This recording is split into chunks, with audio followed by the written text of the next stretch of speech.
Okay. Claire and Zoe, thank you so much for joining us today. Thanks for inviting us. Hello. Yeah. We're so excited to chat with you. Before we jump into questions, let's actually just ask you, how did you two get to know each other? Well, we were at a friend's wedding, and I've actually just been with Mel for a coffee. So Mel was the bride, and Mel and Drew. I always have to mention the husband. He told me recently that he was upset that I've erased him from our story because I never mentioned him. So Mel was marrying Drew, and we're both good friends with Mel. And we met at her and his wedding, and just got chatting. And you know the way when you're like a grown-up woman, you're trying to feel out whether the other person is on the same sort of page as you, sort of culturally and politically. So we started talking about podcasts and true crime podcasts and why it is that women love to hear stories about other women getting murdered. And so we chatted about that, and we came up with some reasons why, and realised that we were definitely on the same page, probably dangerously so. And then Claire said to me, "Do you mind if I get in touch with you in a few weeks' time?" And she did, and that's how she already had the campaign in her mind.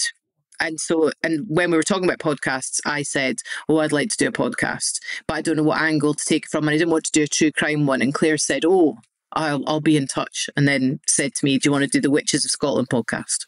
Yeah, because there's one thing meeting someone at a wedding for the first time and like kind of clicking with them and vibing. I thought if I went into the area of satanic panic just in our first meeting, it might freak her out a wee bit. So, little did you realise that would have guaranteed that I'd become your friend if you'd start talking about that immediately. I was going to say, this is kind of how all great friendships start now, is talking about death and true crime. So, yeah, for sure. It seems like it was a recipe for success. Yeah, definitely. Wait, I want to know, so when you were talking about the reasons that women are so attracted to true crime stories, what were some of the reasons that you guys pulled out in that conversation? Okay, so the first one is because it's a kind of a there but for the grace of God go I. Like she got murdered, I haven't been murdered, in brackets, yet. So it's that kind of thing, because most women move through their life fearful at points. If you've never been fearful of a man appearing on the street behind you, then you're very lucky. If you've never had some guy rub his winky up against you on public transport, you're very lucky. If you've never seen a penis that you didn't ask to see, you're very lucky, etc. We've all got millions of those stories. So we talked about that, and then we talked about, so when you listen to those podcasts, it's giving you a blueprint of don't do whatever that poor woman did. No victim blaming, but just like things to avoid. Spoiler, it's just men. And the third reason was to work out how to leave trace evidence so that he gets sent to jail. So that was it's kind of like a tutorial on what to do and avoid. It's like a blueprint, like you said. Yes. Don't get into cars with men you don't know. We did an event recently, a book event recently, and Zoe said, "Don't get into cars with strange men you don't know." And then a man came up to us at the end and went, "Hi, I'm the local journalist that's interviewing you. Could you get in my car to drive up the road?" And we're like, "Yeah, sure, no problem." We got in without a second thought. Oh no. Wow. He didn't even have to show us puppies or offer us puppies or anything. We just got in the car.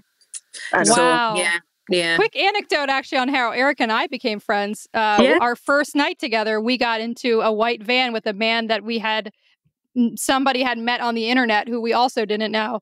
And we survived. Yeah. So Good. Please tell me why you were getting into the van. We were told we were being taken to a party. This was first week of college. We had met another girl who said, "Oh, I'm going to this guy's party. Do you want to come with us?" And we were like, "Okay." And then once we got in the van, we found out they were also just meeting. They had met on MySpace. And we were like, oh, okay. What an interesting situation. And then we rolled up to a house that was completely dark. Oh my God. And a group of men started piling out of the basement, and we were like 30 minutes away from our college campus, and we were like, this is the dumbest thing we've ever done. I'm pretty sure our parents warned us about this exact situation. Life is so dangerous. Yes. As a woman, it's insane. Yeah, at that point, I'd be thinking, oh no, I'm somebody else's podcast. 100%. Podcasts weren't a thing yet. Pre-podcast. So they didn't That's have true. that as a guide for them. Yeah. Yeah. Mm-hmm. I did all sorts of stupid things though as a teenage girl. When I was 14, I was on a school exchange trip to Germany, and I smooched this guy in a McDonald's who was an American sailor that was in town with there was a whole bunch of sailors that were in town. And I went with him onto the US battleship that I know for sure you're not meant to sneak girls onto. And I went onto that boat as a 14-year-old girl onto the ship because he told me that they had grape soda, which you can't buy in the UK. And I got my grape soda and I didn't get murdered. So it all worked out okay in the end. My gosh, I missed the part where you were 14 in that story. Yeah. I didn't look 14. I probably looked 16. Yeah. It makes all the difference. To be fair, he was only about 17. His name was Shango Chapman. Oh. Shango He Chapman. kept us gumming while we smooched. Yeah. Oh, for God's sake. Sorry. It's great. It was like the quintessential American experience for me. It was amazing. I was like, this is great. I was going to say, you can't trust American men. You can't trust men, period, but especially not American men. It was hilarious. Yeah. Yeah. Anyway, sorry. Ask any more questions? Do you want me to just leave now? No, I have so many questions about Shango, but I'm going to try to suppress them. Okay, well, to start, let's start talking about witches. When did the story of Scotland's witch trials first get under your skin, and how did this project come to exist? We did talk about that a little bit, but I'd love to hear about the fruition of it and how you guys kind of kicked that off. Yeah, okay, so I worked at that time as an advocate in Scotland, and I did appeals. So if someone was convicted in a criminal court, they would appeal that, and I would be in Edinburgh working in our Supreme Court there, the Court of Appeal, arguing about miscarriages of justice. So that was my job. And in Scotland, we do things very, very old style, and I would get up every morning, literally, and put on a man's 18th century horsehair wig and put on a big black gown, and then when I became a King's Counsel, a big black silk gown. It's very gothic, and I would live and work in the old town in Edinburgh, be in a building that was from the 17th century. I was filled with history and filled with interest in witchcraft and those sorts of things. I've been a goth all my life, although unfortunately my hair went from dark to very, very white, which is not an ideal gothic. But anyway, I've always been interested in the witchcraft trials, and I started researching a man called George Mackenzie. His nickname was the Bloody Mackenzie because he was so fearsome, and he was the man during the time of the witchcraft trials that started in Scotland. He prosecuted them, and so I started reading a bit about witchcraft trials, and when I did that, I read a woman being interrogated by someone who was saying that she was a witch, and I was just sitting alone in the library, and in this really old library in the centre of Edinburgh. It was really dark and atmospheric, as it always is. And I remember the book I remember reading the book, and it said, the woman said when she was being interrogated, "Can you be a witch and not know it?" And my eyes totally filled up with tears at the idea of this poor woman who was being accused of witchcraft and was trying to square up the fact that she'd been accused with the fact that she wasn't a witch. She was trying to appease the people that were asking her questions, and it really sort of affected me. And about the same time, I read a book called Where Are the Women by Sarah Sheridan, which reimagines Scotland as a place where everybody remembers the history of women in Scotland. So every building is remembered as named after a woman, every street, every statue, and it reimagines the entire country. And once I'd seen that, everywhere I looked, I saw the history of men in Scotland, but no history of women. And it all came to a head one day when I was walking my dogs, Redford and Crombie in Princess Street Gardens, the main piece of public grass and public space in Edinburgh. And I was walking around it thinking, there's not one statue to a named woman here. There are statues to men, there are statues of men on horses, to soldiers, to architects, to builders, to generals, but there's not one statue to a named woman. I got to the top of Princess Street Gardens and I got to a statue of a full-sized bear that had done great things during the war. And I was like, right, I now know about the story of Wojciech the bear. He was a fun bear. He was a smoking bear. He was a drinking bear. I think he used to do things with mines. I'm not sure. But I was like, this is ridiculous. There is a statue of a bear and the story of what the bear did, and no statues to women. And I looked up above Wojciech's head where you could see the castle and the esplanade where they put hundreds of women to death as witches. And I thought, not only are we not telling the great stories of women and what they do in our public spaces, but we're also not telling the really terrible history of what we did to women in Scotland as witches. And that was when the Witches of Scotland campaign was born. So I decided that I wanted a pardon for all those that were convicted to change their status in the law. I know that in America they call it exoneration. We unfortunately can't get exonerations. It has to be pardons. But the pardons make it clear that the people were never guilty of anything in the first place. So it's the same as an exoneration, but we call them pardons. And the next thing I wanted was a apology for all those that were accused, because many people were accused and never made it to being in trial because of the way they were treated. And the third thing I wanted was some kind of national memorial, something that we could remember those people that happened to, so we could have it in our own historical remembrance, and so we go on and not do the same thing again in the future. Kristen, were you going to say something? I feel like we're both like speechless, which is unusual for us. But yeah, I mean, I love that you A, noticed this, and then B, took initiative.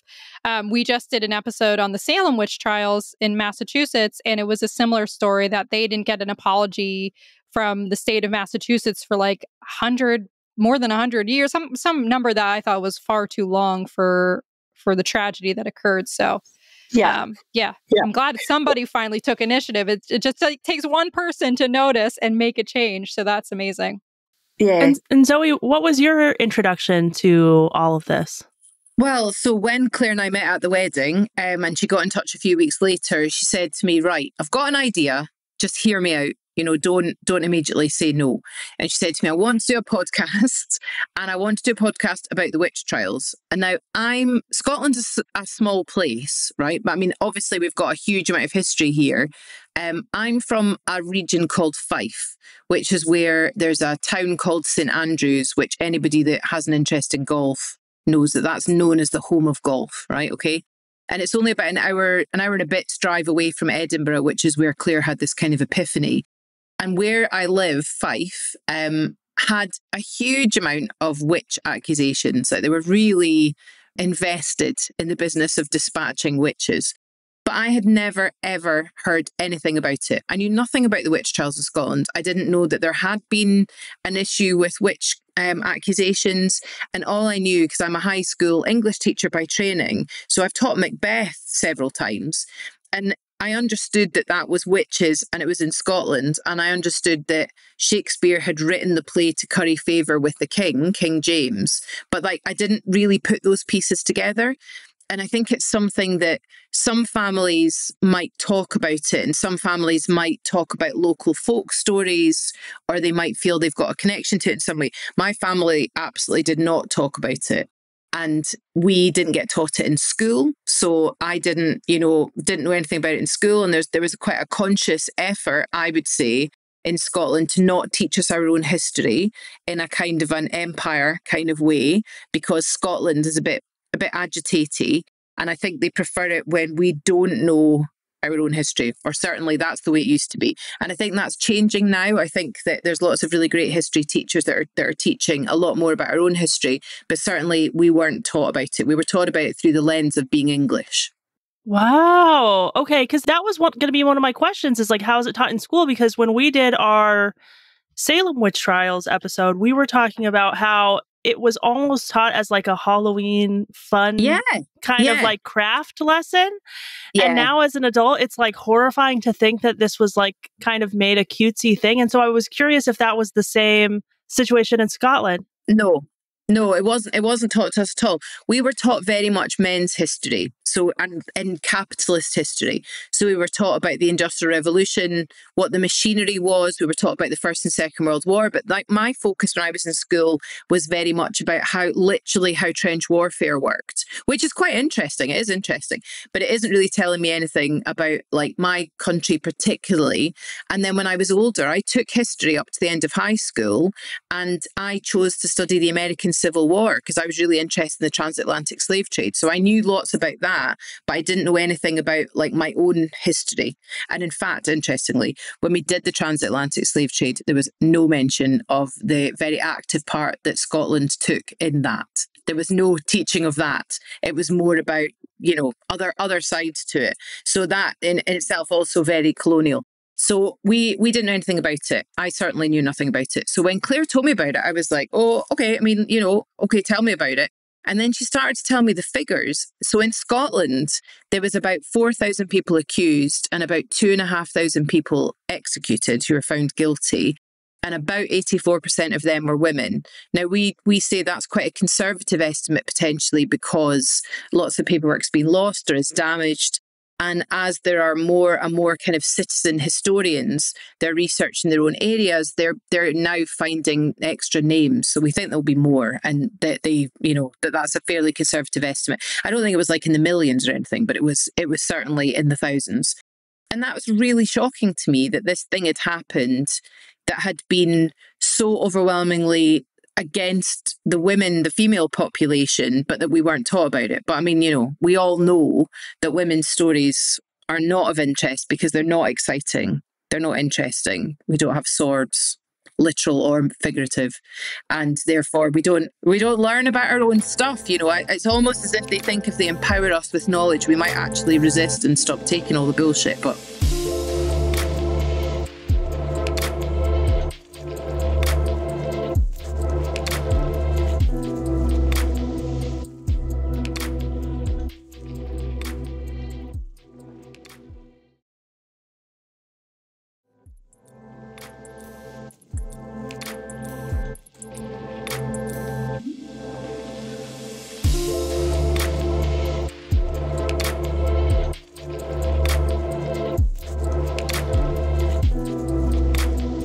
I had a figure here that it sounds like there is some evidence to suggest that it's up to 5 times as many people per capita as anywhere else in Europe were executed in Scotland, which is unbelievable. And so why, especially, you know, in the context of Europe, why do you think in Scotland in particular were like the witch trials so vast? We had a combination of things all happening at the same time.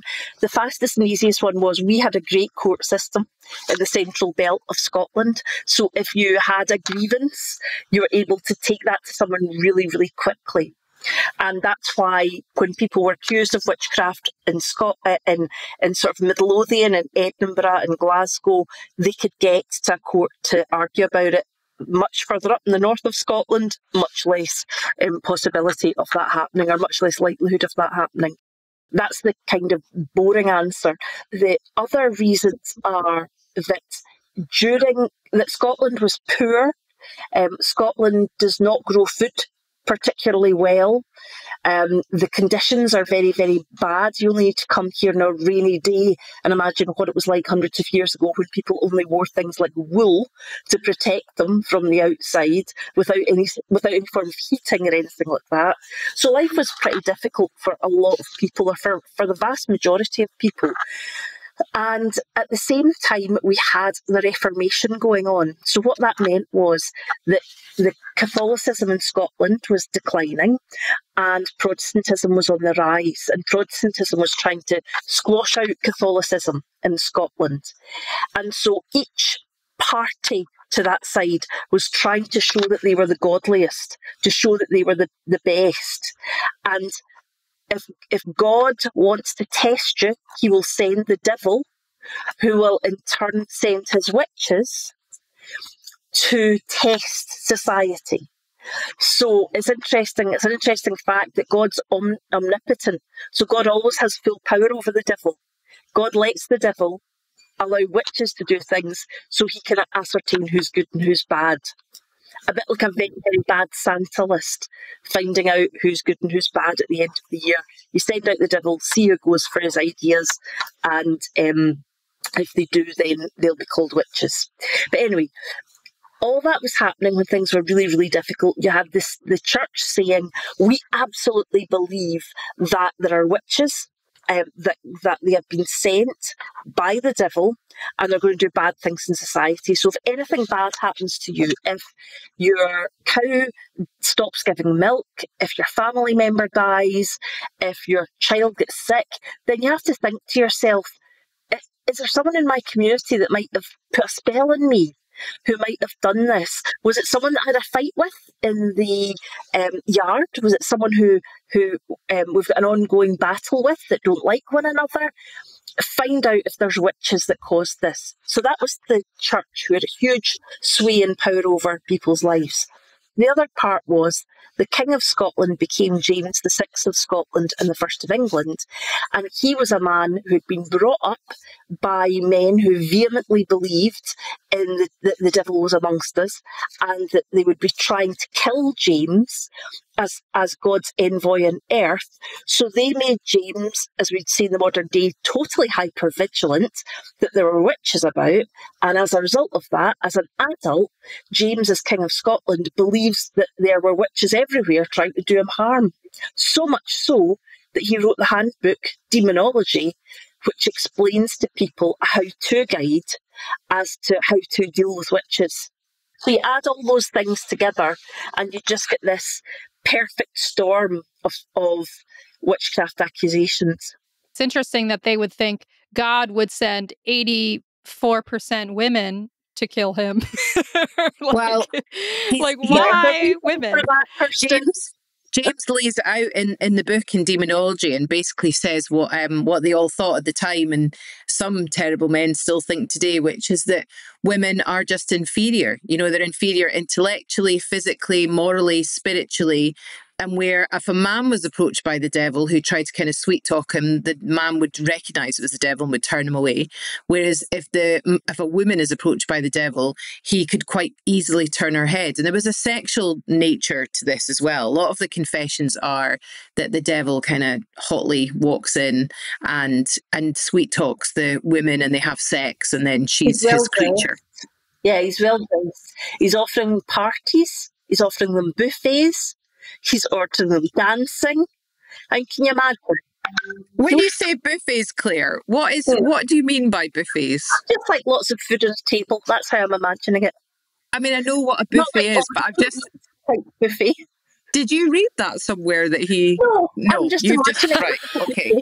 I'm not imagining they all sat down at a table and the devil went, right, who's having starters? So I'm just imagining there's a big table. It's more like people could just mill around, and he'd maybe use in the church the big table that really the minister should be at, but he had like sausage rolls or whatever the 17th century equivalent of that was, right? Okay. Claire knows that a woman cannot resist a buffet. I'm not joking when I say I would be turned for a good buffet. Like, buffets are dangerous for me.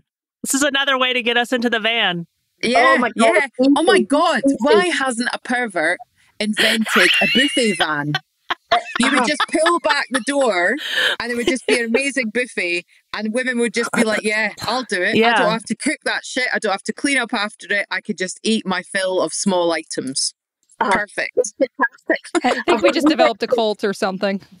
We went to Vegas the first time. Me and my friend developed something we called buffet-quette, which is an etiquette designed around buffets, which is trying to make sure you just eat high-value items. Because, you know, rookie errors where people would start off with bread. And you're like, no, that's not working.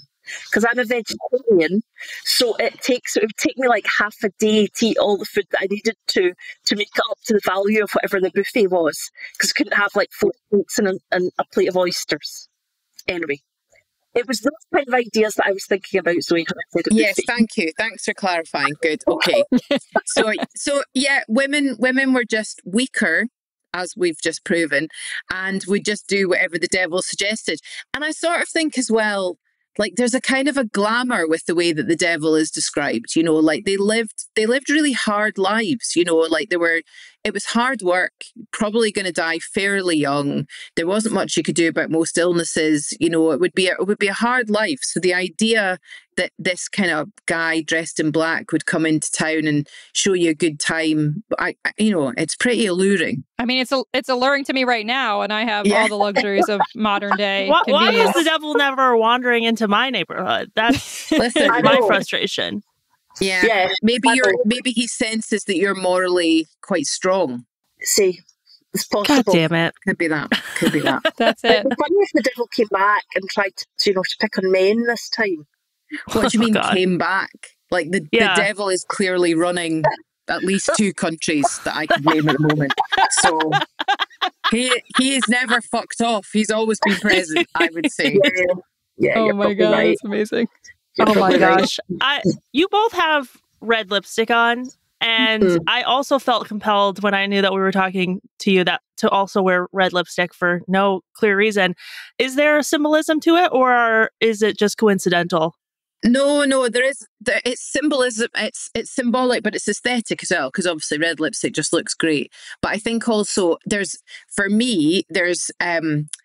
that idea that women that wear red lipstick are a bit dangerous. Now, Claire, you can talk about the political thing about it, but I think with red lipstick, it's sort of danger, right? It's also, it can be quite sexy, because I think for men, it's making them think about something else. But I think that it's something where it's like, I'm bold, and I'm not gonna back down about that. So I think you kind of, you nail your colours to the mast sort of thing. But there is a political reason for it, isn't there, Claire? There is. For me, it's dangerous as well, but it's more dangerous. Like, I've lost my house keys. I don't know where I live. My laundry is somewhere and I can't find it. It's that kind of everyday peril that I put myself in.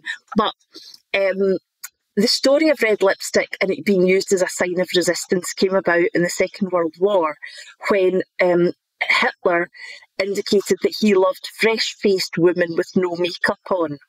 So in order to make it clear that you didn't agree with Hitler, you'd paint yourself as a beautiful woman with your eyebrows all done and your red lips, just to show that you didn't agree with those views. So it became a sign of resistance.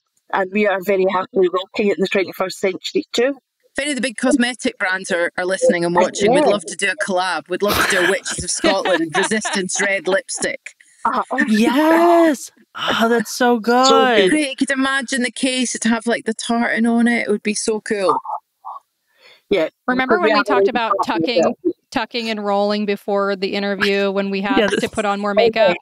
That's how I feel right now. I need to get the reddest lipstick. Kristen is in Germany.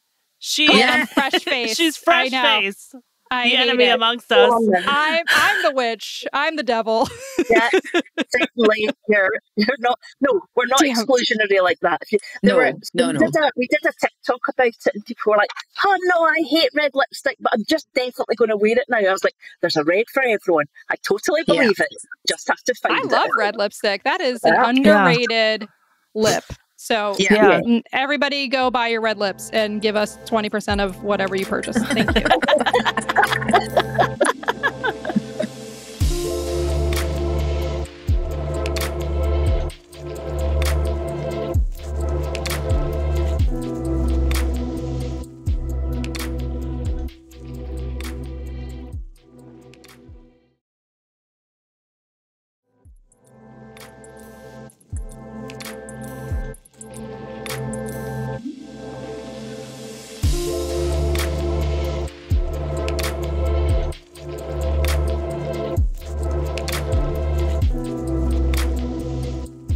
And then the other thing that I wanted to ask you is, like, as I've been studying a little bit about like the history of witches, and like the history of the witch trials, I keep coming across this thing of like, and this might be a hard question to answer, but I keep coming across people saying like, these people were not witches. They were innocent women who were executed. But Scotland also does have like a long history of like folk witchcraft, right?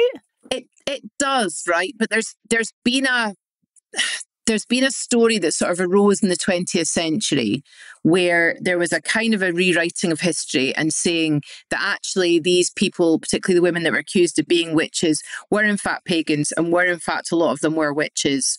And there was like this big pagan thing. But like pagan is quite a modern invention, but there was folk magic. We do have, you know, as an ancient country, like any ancient country in the world, we've got a long history of folk stories, folk tales, fairy tales, whatever you want to call them. And in Scotland, you know, like anywhere else, we had these things. When the witch trials were happening, there was a belief in magic in Scotland. There was a belief in magic across what we now think of as the UK, which was benign and okay because it didn't come from the power of the devil. And I think this is where we really need to be really clear about this. People that were accused of being witches during the Scottish witch trials were not what we think of as witches now, right? So obviously there's lots of people, women and men, but I think predominantly women, it seems, would identify as witches who are maybe interested in the natural world, and they're interested in the, you know, the cycles of the moon, and they're interested in doing things in a very kind of natural way. And that, which is great, right? But that's not what these people were doing when they were accused of being witches in Scotland. When they were accused of being witches, it was very, very clear. They were getting their power from the devil to bring about the downfall of good Christian society. So it's a very different thing. And in fact, at that time, it was kind of okay to go and consult somebody who was magic to do sort of quite mundane things. So they were called service magicians.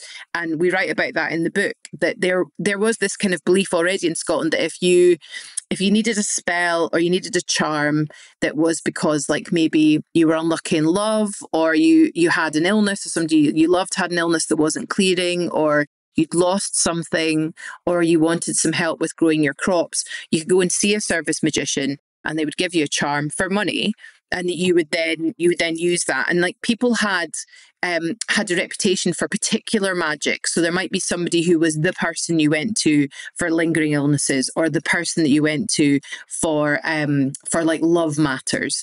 And that was okay. That wasn't seen as problematic because they weren't working for the devil. Now, they weren't witches. So they were service magicians or charmers. And Claire, what is the kind of the legal angle with that? This fact I love as a lawyer is that if you went to a service magician and said, you know, I've lost my laundry, and they go, well, okay, if you wash your face in dew in the morning and you walk round your garden 3 times anti-clockwise, then it will all be revealed to you where your laundry has gone missing or who's taken it. And if that happened and you paid the money and nothing happened and you didn't find your laundry, you could go to court and you could sue them. You could say, look, this magic spell has not worked. I want my money back. It was that level of belief in the other world and belief of magic that was totally straightforward. In fact, we actually found examples, or we were told examples, where priests were also magicians. That sometimes happened, yeah, sometimes, but not too often. But it was okay because you needed those people in communities. So like people relied upon them, and there's a few myths that still exist today, and I think they're kind of irresistible. So I think that we've wanted to take back the power from that situation. So now we have this idea that the people that were accused of being witches, because they were largely women, were kind of like proto-feminists that were standing up to the man, and that they were red-headed and they were left-handed, and that they were untamable. And, you know, that whole idea about we're the granddaughters of the women you couldn't burn. I mean, it doesn't make any logical sense either, because if you couldn't burn them, then they weren't witches. So it doesn't really make sense to me. But like what we need to just kind of keep stressing is these were just ordinary people. You know, they were just ordinary people living their lives who, for some reason, suspicion fell upon them. Now, sometimes they might have been midwives or herbalists, what we think of as that now. Sometimes they might have had land that somebody else wanted. Sometimes they might have been difficult in the community. Sometimes it could have just been pure bad luck that they lived next door to somebody and the family next door had lots of illness, and they tried to blame somebody because they did believe that witches were meddling and trying to ruin everybody's life. So there was 5 different peaks of it. And during those heightened times, people were very kind of attuned to, oh no, this thing has happened, our crops have failed, how could that have happened? If we identify the witch or witches more likely and we get rid of them, then actually our crops will grow properly next time. So when those things were heightened, suspicion was around for everybody. But again, it wasn't kind of like villagers with pitchforks. It was all very much done through the law with the church, and people did it in an organized manner. You know, it wasn't just they'd go and grab somebody off the street and they'd kill her. There was a process that they went through which involved court, you know, and there were evidential steps that they used, and they had to get permission from what was called the Privy Council. So they were like the kind of what we would call the high hegions, or the people that were in charge in a governmental way. They had to get permission. So it wasn't a case of people just kind of, you know, we use that phrase satanic panic and hysteria, but it wasn't really. It was more like it was a belief system and there were heightened times, but that it was thought out, you know, it was thought. So I think that it is very attractive to say, oh, these were just the women just like us who the man just couldn't cope with. It's much worse than that. It's just any women. And Claire, when she was talking about demonology before, we've got stuff about demonology in the book. And there's a bit in the book where King James has this kind of character speaking for him. And he says that God would test like the really bad people, the sort of the medium bad people, and the really good and holy people. So like everybody was being tested all the time. So it could be somebody who was a church attender. It could be somebody who on the surface of it was really good.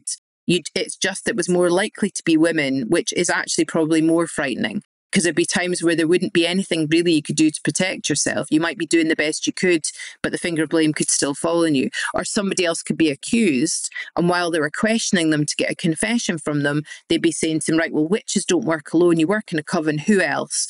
And then a woman or a man could name other people and say, okay, you know, under duress, it was my neighbour, it was the women in the market, do you know what I mean? And then it would just be a snowball, and all these other people would get dragged into it. And so what, as someone who's still kind of new to the Scottish witch trials, like what broke the camel's back? Like what made this stop? What made people decide enough is enough? Unfortunately, it took a very long time. So the Witchcraft Act in Scotland was in force for 173 years. It was a very long, slow process. But what happened was the belief system just started to change. That was it. People just started to move away from the idea of witches, and the Enlightenment happened, and people started to believe in different things and rational things, and the grip of the church lessened. And with the grip of the church lessening and the church and state not working hand in hand as much, people were allowed to think more freely and started thinking, actually, I don't think this is real. So what happened, as these things usually do, is the law changes first. So the law came into force in 1563. And then in 1736, the law changed. But the historians tell us that just because the law changed on that day, the law changed from the law of you can be guilty of witchcraft and you can be executed, or you can be guilty of pretended witchcraft, i.e. pretending that you knew about witchcraft, and get a fine overnight, one day in 1736. One day you could be hung, the next day you would get a fine. And that's how it changed. But actually people changed much, much more slowly than that. But when we started this campaign, and we started it on International Women's Day in 2020, we started it about a feminist campaign about remembering women's history so that we didn't repeat it. And we did not think that 5 years later we would be in the situation that we're currently in, both over your side of the pond and over our side of the pond. And we see the same red flags. We see church matters, the far Christian right. I don't even think they're not Christians as I would understand what a Christian is. Well, you know that saying, there's no love. What is it? There's no hate like Christian love. I haven't heard that before, but you know, there's this far right Christian fundamentalism which seem to want women to be back in the house, just looking after children, just, you know, doing the laundry, perhaps asking a service magician if she's lost the laundry to get it back for her. You know, they're just wanting those times. And when church and state get together, things go really, really fast wrong for people that they find as a scapegoat. And you guys are seeing it at the moment. And whatever you see now, we'll be seeing it in one form or another. We used to be about 5 years behind you. I think we're probably about 2 or 3 now. But we see it happening here now, not necessarily with women actually, but a very similar structure, so that, you know, times of social unrest. So at the moment, you'll be the same as we are. People are scared about like the cost of living becoming so expensive, you know, jobs being lost, you know, climate change, the threat of war in different places around the world. People are scared, quite understandably and quite reasonably. And what some people will do who maybe aren't interested in critical thinking, and I think this is a skill that is declining in education that we really, really need to very urgently boot back up again, but they're not interested in critical thinking. They're being fed this constant barrage in social media where they're being targeted because it's making money for the rich more and more all the time. And then they're being told, well, do you know, it's not Elon Musk's fault. It's not Trump's fault. It's not, you know, it's not these guys over here who own all this property but don't live in it. It's none of these guys' faults. It's the fault of brown and black people, and in Britain, it's people that are immigrants and that are seeking asylum and refugees. That's who the focus is on just now in Britain. We have a politician here who is a great admirer of your esteemed leader, and he is parroting the same language and is very much involved also, aside from the issue of trying to push people out of the country, in taking away women's rights. So they're now really very focused and meddling in women's reproductive rights. There's money coming into the UK from the States to stop abortion access. Like, these things are all incredibly frightening. And if you're not frightened by that, you're not paying attention, because it starts with that. And everybody ends up getting fucked by it. And that's something that we need to be much, much stronger about, saying, no, we're not putting up with this. And it is frightening, but we need to learn from history. So as Claire's saying, when we started the campaign, we didn't anticipate that it would be so pressing and so obvious 5 years later, but it really is quite frightening for us. We say that people come from the witch stories and we just get them in, lock the doors, and we make them listen to our feminism. That's really what happened. People come and they're like, oh, witch stories, it's Halloween. And then by the time we leave, they're like, oh my God, things are really bad. But I don't know if you guys know, but we started a memorial tartan to remember the people that had been executed as witches in Scotland.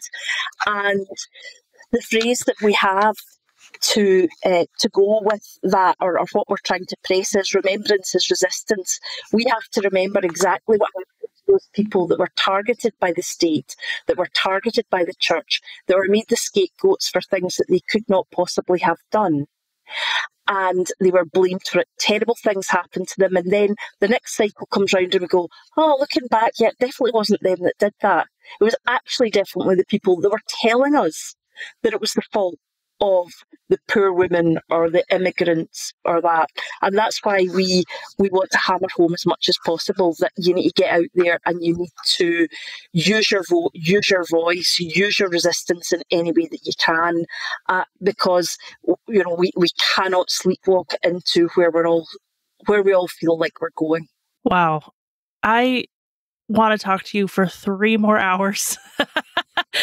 But I think that's a perfect place to stop for now. Hopefully at some point we can bring you guys back, because I feel like we have so much to learn from your knowledge and wisdom. We'll also plug, you have a new book, How to Kill a Witch, that we will link to in the show notes and all over social media. I have not read it yet, but I can't wait. It's got great reviews. It's going to make you angry, Erica. I'm already angry. I can't imagine how much angrier it's going to make me. No, Erica. People come to buy the book, and like we do signings at the end, and we're like, we don't really know what to say when we're giving people a book, like enjoy, or like we hope you enjoy it. So good luck. Exactly. This is going to make you really, really angry, but hopefully it's also going to motivate you, and it has. Yeah. We've seen people that are motivated. the woman that wears her tartan scarf as a sign. A lady spoke to Zoe at an event where a woman wears her tartan scarf when she helps people try and obtain their reproductive rights, and she feels it gives her some kind of strength. And we were totally blown away by that. And that's what we want people to feel, that when they're touching that, they're remembering what's gone before and remembering that we can try and do everything we can to not make it happen again. Beautiful. Thank you for Kristen, using your voice. Truly. No, I was going to say, I've never heard Erica breathe so heavily into the microphone before in an interview. So, that's how much you moved her. Sorry about that. I don't think Zoe and I are quite fun people. Honestly, I swear. Yeah, that's very serious there. But you have to have a kind of a dark humor about that, and that's how we keep going. And I think that's how women keep going, and we keep trying to see the hope and the light. And we have to just keep remembering that anger is an energy, and that we can achieve a lot if we stick together. Yeah, somebody reviewed the book and called it harrowing and hilarious. And, that's got to be one of the best lines that I've ever heard for a book. Yes. Yeah. Incredible. Harrowing and hilarious. I love that. Thank you so much, both of you, for being with us today. What a gift. Thanks for having us on. It's been lovely.